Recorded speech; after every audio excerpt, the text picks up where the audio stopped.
கொஞ்சம் படிச்சுட்டு இருந்தேன். திருப்பி ஆச்சரியமா படுத்துக்கலாம். ஆச்சரியமா இருக்கே, நேரத்துல எழுந்திரிச்சிட்டீங்களா?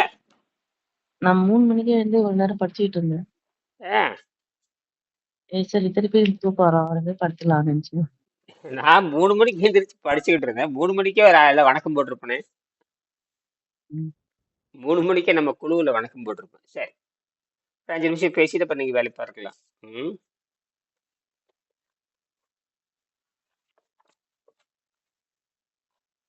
கிளாஸுங்களா அப்ப? ரெடியா ஆமா, தான் இருக்கு. ஒரு 10 நிமிஷம். ஆ. அதான் வழக்கம் போல 7 to 7:30 தான். இப்ப ஒரு 10 நிமிஷம் பேசுவோம். அப்ப நீங்க ஆ. உங்க வேலையை பார்க்கலாம். உண்ணா நோன்பு ஏற்படுகின்ற பொழுது ஒருத்தன் வந்து உண்ணா நோன்பு இருக்க உண்ணா நோன்பு இருந்தால் நோய் நல்லாகும் அப்படின்னு இயற்கையாவே நடக்குது. உண்ணா நோன்பு இருந்தால் அது உணவு பழக்கத்தை தவிர்த்தால் உடம்பு தன்னைத்தானே குணமாக்குங்கிறது இயற்கையான விதி. ஆனால் அந்த உணவை மறுக்கிறவன் அதை தொடர்ந்து என்ன உணவு பழக்கத்தில் இருந்தா என்ன வயதுன்னு கவனிக்கணும். ஒருத்தன் வந்து அசைவத்திலேயே இருக்கிறவன் நூத்துக்கு 99 பேர் அசைவம் சாப்பிட்றவன் தான். 99 பேர் அசைவம் சாப்பிட்றவன் தான். சைவம் சாப்பிட்றவன் ஒரு விழுக்காடு மட்டும்தான் இருக்கான். இன்றைய உலகத்துல சைவம் சாப்பிட்றது ஒரே விழுக்காடு தான். ஆமா. அப்ப அசைவம் சாப்பிட்றது எல்லாருமே சரிங்களா? சரி, இதுல வந்து முக்கியமா அசைவம் சாப்பிட்றவனுக்கு விஷம் அதிகமா இருக்கும், சைவம் சாப்பிட்றவனுக்கு கொஞ்சம் விஷம் குறைவா இருக்கும். அவனுடைய வயது என்ன காரணம் அப்படின்லாம் பார்க்கணும். அதுல முக்கியமா செய்து இது முடிக்க போறேன் ஒரு 5 நிமிஷம் மட்டும்.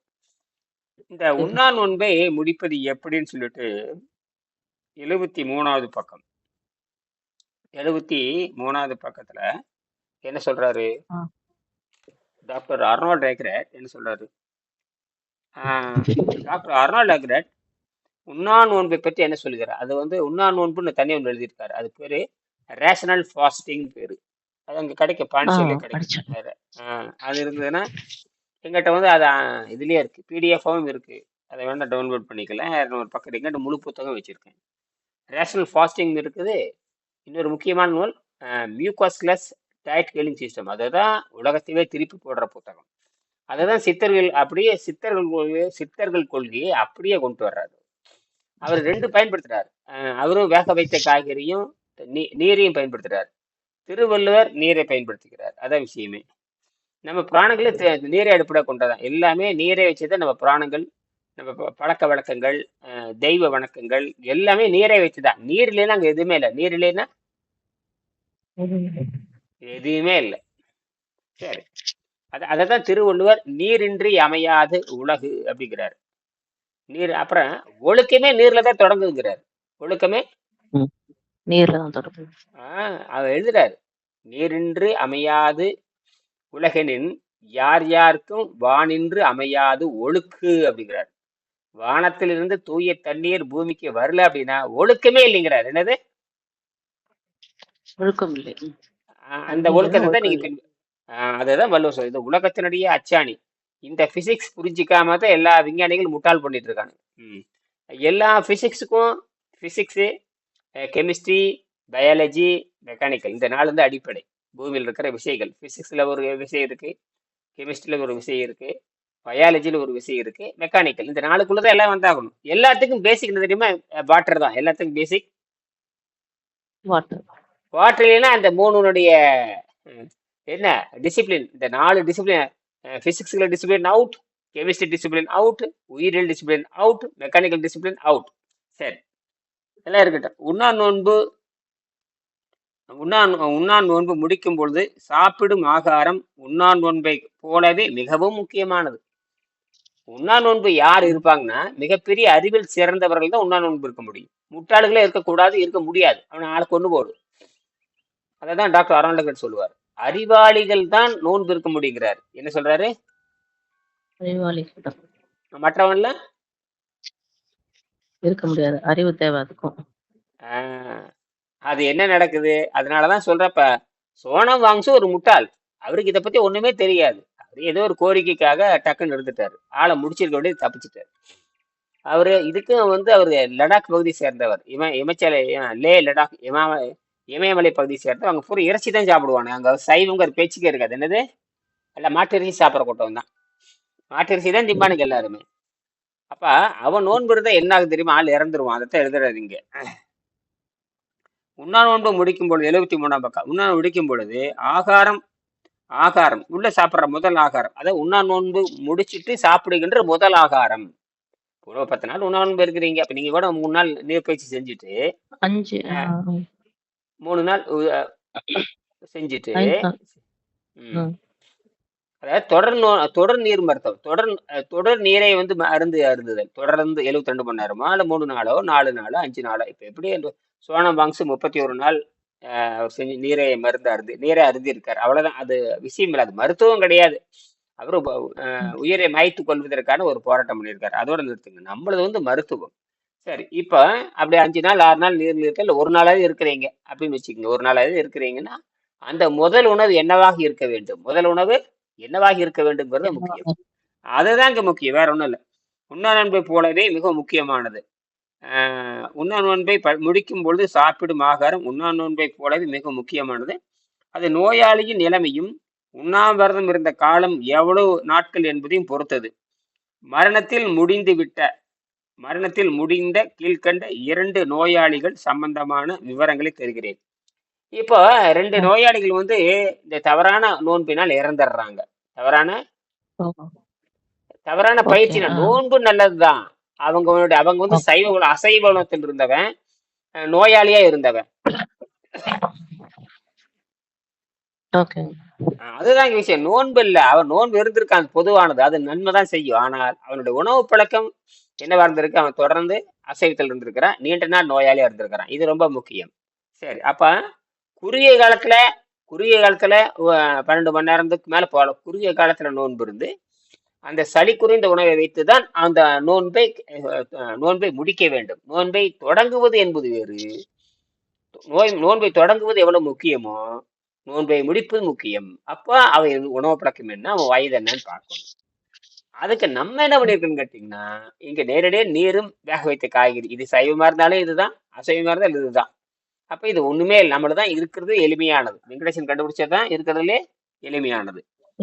சரி, உண்ணா நோன்பு இருந்த காலம் எவ்வளவு என்பதை பற்றி எல்லாம் நாம் சிந்திக்க வேண்டும். மரணத்தில் முடிந்த கீழ்கண்ட 2 நோயாளிகள், அவங்க மரணத்தில் முடிந்த 2 நோயாளி, அந்த நோயாளிக்கு தப்பான உணவு சாப்பிட்டுருக்கானுங்க.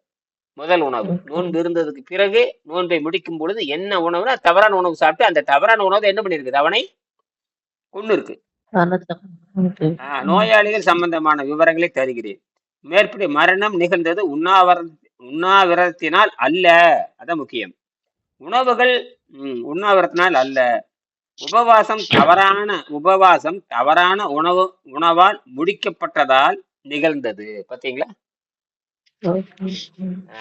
தவறான உணவினால். அப்ப அந்த சாப்பிடுகின்ற உணவு என்னவா இருக்கணும், சளியை எடுக்கிற உணவா இருக்கணும். சளியை வலிச்சிட்டு பெருங்குடல் மூலமாக மலத்தை கீழே இழுத்து விடுகின்ற அடப்பு இல்லாத உணவை அவன் சாப்பிட்டிருக்க மாதிரி இருக்கணும். ஆனால் அவன் வந்து தவறான உணவு சாப்பிட்டிருக்க, அதுதான் 2 தவறான உணவு சொல்லியிருக்காரு. நிகழ்ந்தது. ஒரு முழு அசைவ உணவுக்காரர் சர்க்கரை வியாதியினால் துன்பப்பட்டவர். தன்னுடைய 1 வார உபவாசத்தை பேரிச்சம்பழம் சாப்பிட்டு அதனால் ஏற்பட்ட எதிர் விளைவுகளால் மரணம் அடைந்தார். அவ என்ன சாப்பிட்டுருக்கணும்னா வேக வைத்த காய்கறி தான் சாப்பிட்டுருக்கணும். வேக வைத்த காய்கறி சாப்பிட்டு மலச்சிக்கல் உடைச்சிருக்கணும். அவன் என்ன பண்ண, அதிக இனிப்பிச்சத்துடைய தூய்மையான பேரிச்சம்பழம் சாப்பிட்டுருக்கான். அது உள்ள போனோன்னே அந்த இருக்கிற கழிவுகளோடு சேர்ந்து பழச்சக்கரை இயற்கையான பழச்சக்கரை அதெல்லாம் சேர்ந்து கார்போனிக் ஆசிட்டுங்கிற ஒரு கொடிய விஷமாக மாறுது. இப்ப நீங்க செயற்கை பானங்கள்ல அப்படியே திறந்து விட்டு புஷ்ஷுன்னு மேல வருதுல, அதுல வந்து ஆர்டிபிஷியல் கார்போனிக் ஆசிட் ரொம்ப டேஞ்சர். அதாவது மாரடைப்பு உண்டாக்குறது, ரத்த அடைப்பு உண்டாக்குறதுல ரொம்ப ஆபத்து. அந்த மாதிரி இந்த பழைய சளியோட சேர்ந்து இந்த பழச்சக்கரை கார்போனிக் ஆசிட்டை பத்தி ஆளை கொண்டு போடுச்சு. அடுத்தது, ஒரு 60 வயது மனிதர், அவர் வந்து 1 வாரம் இருந்து செத்து போறான். ஒரு 60 வயது மனிதர் 28 நாட்கள், வயது 60, 28 நாள் தொடர் நோன்பு, நீண்ட காலம் உபவாசம் இருந்தார். அவருடைய முதல் உணவு சைவ உணவான வேக வைத்த உருளைக்கிழங்கு. அவனு என்ன பண்ணியிருக்கான், காய்கறி சாப்பிட்டு உருளைக்கிழங்கு சாப்பிட்டுருக்கான். உருளைக்கிழங்கு அடிப்படையில் தவறானது. அவருடைய முதல் உணவு சைவ உணவான வேக வைத்த உருளைக்கிழங்குகள். மேற்படி தவறான முதல் உணவின் தொந்தரவால் அவருடைய உடலை அறுத்து பரிசோதத்தில் உள்ள பாக்குறாங்க. அவருடைய உபவாசத்தால் சுருங்கி இருந்த குடலில் மேற்படி வேக வைத்த உருளைக்கிழங்குகள் கடினமான சளியினால் சூழப்பட்டிருந்தது. அந்த உருளைக்கிழங்கை சுத்தி என்ன இருந்தது? கடுமையான சளி. என்னது? சளியால சூழப்பட்டிருக்கும். அப்படியே பிடிச்சிக்கிச்சு. அந்த சளி தான் என்ன பண்ணுச்சு? அவனை கொண்டு போடுச்சு. அப்போ உருளைக்கிழங்கு சளியும் உருளைக்கிழங்கு உள்ள போகுது. கடுமையான சளி வந்து அந்த பந்து மாதிரி பிடிச்சிக்கிச்சு, அப்படியே நின்றுச்சு. அதனுடைய சைடு எஃபெக்டால என்ன பண்ணுச்சு? ஆளை கொண்டு போடுச்சு. அவன் என்ன பண்ணியது? கொண்டு காய்கறி சளி உண்டாக்காது. அப்ப காய்கறி இழுத்துட்டு வந்து அவன் தப்பிச்சிருப்பான். இதை தப்பு பண்ணிட்டான் அப்படின்னு சொல்றாரு. ஆக உபவாசம் சரிதான். உபவாசம் முடிக்கின்ற பொழுது அவன் தவறான உணவை பேரிச்சம்பழம் சாப்பிட்டு சக்கரை நோயாளி செத்து போனான். இவன் 30 நாள் 28 நாள் நோன்பு இருந்து உருளைக்கிழங்கு சாப்பிட்டு செத்து போனான். இதுதான் நடக்குது, வேற ஒன்றும் இல்லை. வேக வைத்த உருளைக்கிழங்குகள் கடினமான சளியினால் சூழப்பட்டு இருந்ததால் உடலின் ஒரு பகுதி வெட்டி எடுக்கப்பட்டது. மேற்படி அறுவை சிகிச்சை முடிந்தவுடன் அந்த நபர் இறந்து விட்டார். முதலாவது சம்பவத்தில் அந்த அசை உணவுக்காரரின் வயிற்றில் பழைய கடுமையான விஷங்கள் வெளிவந்து தங்கி அந்த அடர்த்தியான பழச்சக்கரையாக பேரிச்சம்பழங்களோடு சேர்ந்து கார்பானிக் அமிலம் நுரைகளாக பொங்கியதாலும் பிற பழைய விஷங்கள் சேர்ந்து கொண்டதாலும் ஏற்பட்ட அதிர்ச்சினால் தாங்க இயலாமல் மரணம் ஏற்படும். யாரு? அந்த பேரிச்சம்பழம் சாப்பிட்டு செத்தம் போன பாருங்க அவன். இரண்டாவது, மேற்பட்ட முதல் சம்பவத்தில் தக்க புத்திமதி இருந்திருக்க வேண்டும். முதலில் பேதிக்கு அவனுக்கு என்ன பண்ணணும் தெரியுமா? மலத்தை உடச்சி விடணும். கடுமையான லக்ஸாவிட்டி பேதிக்கு கொடுத்தல ஃபர்கோ லக்ஸு, காந்தா லக்ஸ்னா மலம் இலக்கின்னு அர்த்தம். அந்த லக்ஸாவிட்டி கொடுத்து அவனை வெளியேற்றிருக்கணும். அல்லது மலைக்குடல தண்ணி கொடுத்து ஆசன வாயில தண்ணி செலுத்தி உள்ள எடுத்திருக்கணும். அடி வைத்து கொற்றம் கொடுத்துருக்கணும். மேலே வந்து லேசான வெது வெதுப்பா நீர் கொடுத்து காய்கறி கஞ்சி வச்சு ஒரு ரஸ்க் வச்சு அல்லது பிரெட் வச்சு அவனுக்கு கொடுத்து அப்படித்தான் முடிக்கணும். இதைத்தான் சோனம் வாங்ஸுக்கு பண்ணணும். மேற்படி முதல் சம்பவத்தில் தக்க புத்திமதி கீழ்கண்டவாறு இருந்திருக்க வேண்டும். முதலில் வேதிக்கு கொடுத்திருக்க வேண்டும். பிறகு வேக வைத்த ஸ்டார்ச் இல்லாத காய்கறிகளும் ஒரு சிறிய பிரெட்டும் கொடுத்திருக்க வேண்டும். உபவாசித்து முடிக்கும் பொழுது நீண்ட காலத்திற்கு பழங்களை உண்ணக்கூடாது, பழங்களை சாப்பிடக்கூடாது. கொஞ்ச நாளைக்கு நோயாளியை உபவாசத்திற்கு முன் நீண்ட நாளைக்கு மாற்றுவாங்க. நோயாளியை இங்க பாருங்க, உபவாசத்திற்கு முன் நீண்ட நாளை மாற்று உணவினால் சைவ காய்கறி உணவின் மூலம் முதலில் சுத்தம் செய்திருக்க வேண்டும் அல்லது பழக்கப்படுத்தியிருக்க வேண்டும். நோன்பா அதாவது உங்களுக்கு சைவத்துல பழக்கிறது. என்னது? சைவத்திலே பழக்குவது. மேற்படி இரண்டாவது சம்பவத்தில் நோயாளி அவருடைய வயதிற்கு அனுமதிப்படக்கூடிய நாட்களை விட அதிக நாட்கள் தகுந்த முன்னேற்பாடுகள் இல்லாமல் உபவாசம் இருந்து விட்டார். மேற்படி இரண்டாவது நோயாளிக்கு அடிவயிற்றில் சூடான ஒத்தடம் கொடுத்த பிறகு எனிமா கொடுத்து அவருடைய பெருங்குடலை சுத்தம் செய்திருக்க வேண்டும். எனிமாவுடன் கடுமையான ஒரு மடமெடுக்கையும் உபயோகித்திருக்க வேண்டும். அதன் பின் ஸ்டார்ச் இல்லாத காய்கறிகள், இதேதான் பச்சை காய்கறிகள் கொடுத்திருக்கலாம். நீண்ட நாட்களுக்கு பழம் கொடுக்கக்கூடாது. மேற்பட்ட இரண்டு சம்பவங்களிலிருந்தும் எப்படி தனிப்பட்ட கவனம் செலுத்தப்பட வேண்டும் என்று புரிந்து கொண்டு இருப்பீர்கள். ஆகவே உபவாசம் முடிப்பது பற்றி பொதுவான அறிவுரை கூறுவது என்பது இயலாத காரியம். அவ்வளவுதான். மற்றபடிக்கு நீ சேர்ந்த பேசி நம்ம காலையில் 8:30 மணிக்கு பேசுவோம். சரிங்களா?